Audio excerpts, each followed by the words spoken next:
Hey friends, welcome back to another episode of the Influential Motherhood podcast. I'm your host, Melissa Duncan, and as a mom and lawyer, I want to be a cheerleader for moms who don't want to give up their own goals and dreams. Around here, we celebrate moms who are making a difference and talk about ways to juggle work, motherhood, goals, faith, self-care, and more. I'm so glad you're here. The only filters we use around here are coffee filters, so pour yourself a cup and enjoy the show. On today's episode of Influential Motherhood, I'm here with a college friend who has taken it very far and successfully all the way to New York City, Gabrielle Raymond McGee, who is currently the Chief Operating Officer for the Tory Burch Foundation. So Gabrielle's based in New York City and is a wife and a mom to the cutest boy named Jack, and also mom to, I'm sure, a very handsome 5-year-old Australian Labradoodle named Mr. Livingston. So welcome, Gabrielle, to the show. I'm excited to chat with you today. It is so great to connect, Melissa. It's been so long. It's hard to believe. We're not that old. We're getting. I was about to say we're getting old, but you're ever the optimist. So, yeah. But congratulations on your success. You've been, I know, honored in a lot of ways for your professional success, and now you've added motherhood on top of it. And we were just chatting before we hit record, and I was saying that I think you're doing it beautifully. So, I know you have a very demanding job, and now you've added being a mom on top of it. And I'm excited to hear what that's been like for you. So I thought we could start out by you telling us something that we would not know about you from looking at your resume or LinkedIn. Well, I think it kind of goes back to our time at Elon together. My first friend at Elon was this amazing person, Elizabeth White, and we became fast friends. We were leadership fellows together, and were just conquering campus, planning events for nonprofits, and trying to really make an impact in everything that we did. And post-Elon, we were working on starting a purpose-driven fashion company together. And we were working on a business plan, and she was based in D.C., I was based in New York, and we were so passionate about this vision that we had. And while we were working on the concept, Elizabeth was diagnosed with lymphoma. And that really changed every way I look at life, and that's something you can't see in my LinkedIn, but Elizabeth was just such a joyful person and so creative, and we really had this beautiful focus together. And actually, while she was battling lymphoma, I went to an event, a fundraiser for lymphoma in New York City on Elizabeth Street about 10 years ago, and met my husband. Oh, wow. And my husband, Luke, got to spend a lot of time with Elizabeth. And in 2009, I think it was November 13th, Luke and I were getting ready to drive down to Washington, D.C. to see her and surprise her. And that night, I got a call from her mom, and unfortunately, she had passed away due to infection that was going on. And one of the last things she said to her mom was, "Please tell Gabby that I love her."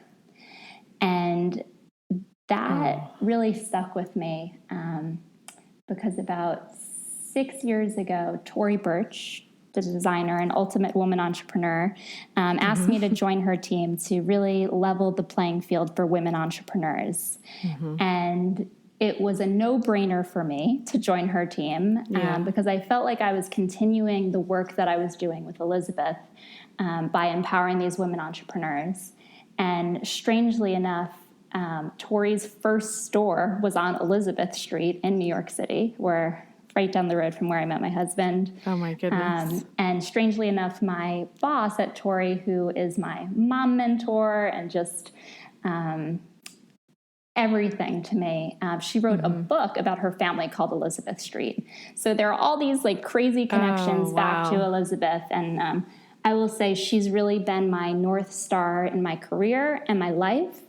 And every day I go to work with a full heart because I treasure the opportunity and great responsibility that I feel I have to continue Elizabeth's spirit and also empower women, and specifically women business owners, because the playing field is so unequal that we need to really disrupt it and redesign it. So that's a story that I don't tell often, but given our Elon connection, it has really been the backbone of my life. Yeah. Well, thank you for sharing that. And I unfortunately did not know Elizabeth very well at Elon, but I remember following her story, in her battle, because we had a lot of mutual friends when she was battling cancer. And I'm so sorry for that loss in your life, but it sounds like she's certainly still a presence, in so many important ways. So, and I'm sure that won't stop, that she will, I'm sure she will forever be a presence that is a guiding, like you said, kind of North Star for you, and the love that you had for each other. And that friendship is going to sustain you, I hope. So thank you for sharing that. So, you kind of referenced this a minute ago, but for those who maybe don't know your full story, you actually started in sports management. You majored in that at Elon, is that right? I did. Okay. And so then you went straight into, after you went to grad school and then went into the sports industry for a while and then made that transition over into the fashion industry. And in my mind, I'm thinking, wow, those are kind of the extremes on the spectrum, kind of this like male dominated industry into I would assume, female dominated industry. So I'm curious what that transition was like for you. And alongside that, how working with all or mostly men prepared you for working with all or mostly women. Yeah. So it's been, I describe my career as a real wild ride. I actually, I hope in a good way, in an awesome way, in a wonderful way. So growing up, I played sports and I had a number of male cousins. My mom is an amazing single parent that poured her whole heart into being a registered nurse, which I consider the hardest job on the planet and the most underpaid job on the planet. And so most parents, like my mom, don't have hours of 9 to 3 p.m., which is a whole nother topic of how we need to change the structures and the expense of childcare and so on for especially single parents. But what kept me occupied as a child, I will say, is sports. And it gave me two things. It gave me confidence and it gave me community. And what I really treasure about sports is that when I was playing volleyball or running track, all of my team members, we all wore the same uniform, which meant we couldn't feel a difference of wealth or background or religion or what have you. We were all equals. And to me, that was something really beautiful. And so when I was at Elon, I thought, well, I want to have a mega purpose in anything that I do. And I feel like sports, regardless of race, socioeconomics, religion, and so on, people of all backgrounds come together through sports. So that's where I wanted to put myself. And I actually, once I graduated Elon, I had to pay back a ton of student loan. So I took a job immediately. I actually did not go to grad school right away. I took a job, worked in hockey, worked in golf, and then worked for Major League Baseball for the commissioner's office. And while I was at baseball, I realized there were all these new millionaires, right? Professional athletes who all wanted to create change and start their own nonprofits. But none of them knew how to do so. Unfortunately, too often nonprofits are just run from the heart and really lack the brain and business strategy. And so what I did is baseball was very supportive in me going to grad school. At night, I went to grad school at NYU, earned my master's in nonprofit management and public policy with a focus of social entrepreneurship, and really dedicated my time at baseball to helping MLB have a business strategy in regards to philanthropy and impact. And so it was interesting. It was almost all men. I developed some of my greatest friendships in the world at baseball. And funny enough, they're all women. So oh, that's awesome. I think 3 of my bridesmaids back in the day are from baseball, and it really was a very special place. And so then when Tory called me about 6 years ago to join her team, it was a no-brainer to join her foundation. Mm-hmm. And her foundation, she was so clear with her focus, which was how do we even the playing field for women entrepreneurs? And it's been really interesting working with an almost all-female team. I often say it's like working at Disney World because the energy is positive. I actually live in Philadelphia and commute to New York, and it's amazing to have Tory and Lori to support me during this mega life transition of becoming a new mom with a very long commute.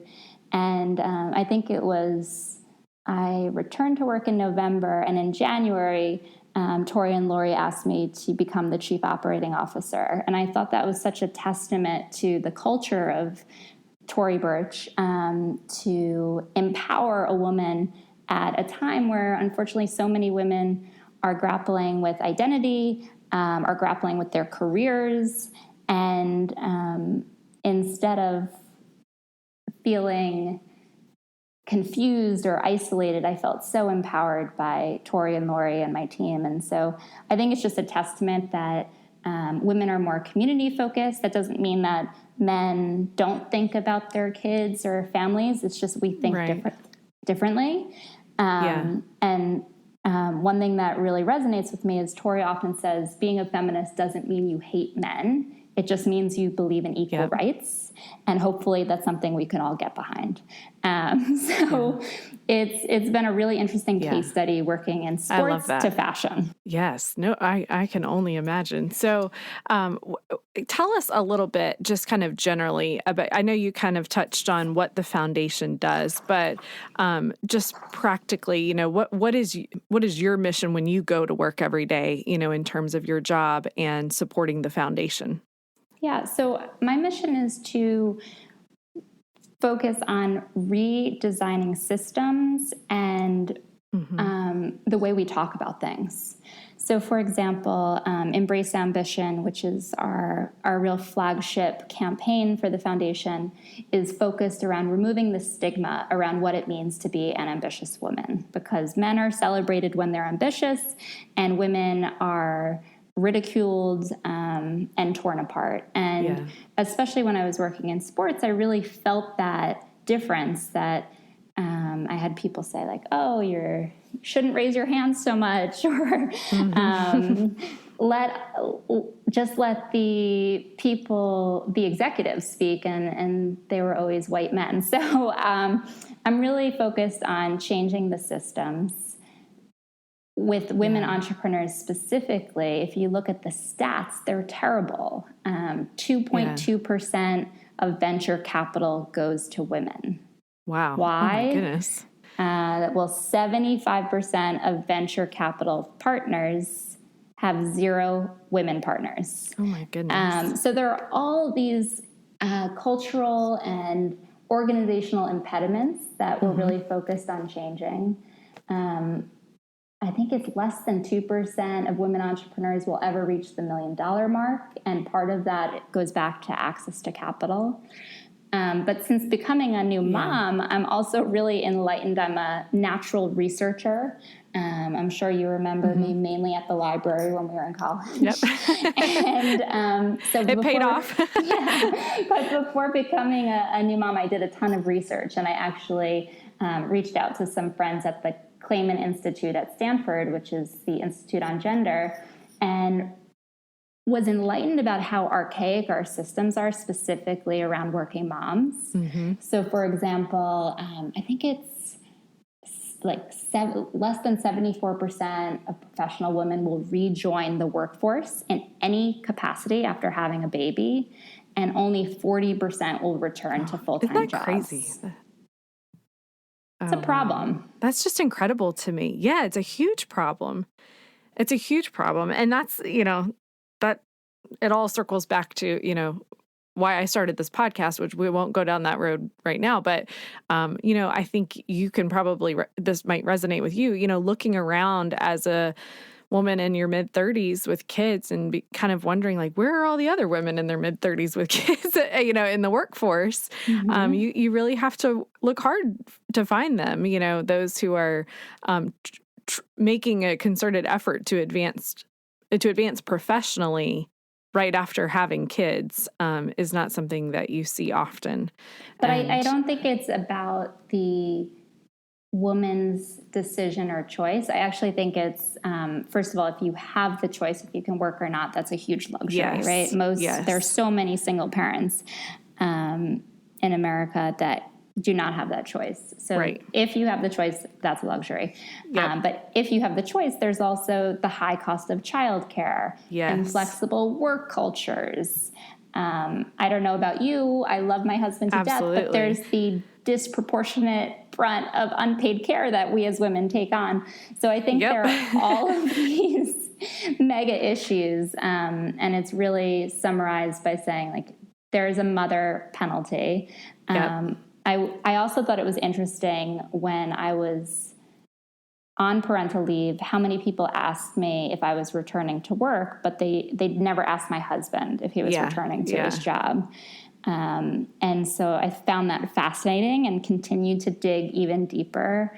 And what I found from the research, I'm sure you know this, but for every child born to or adopted by a woman, it decreases her income by 4%, meaning that an average mom makes less than 5 to 10% of her income than she otherwise would without a baby.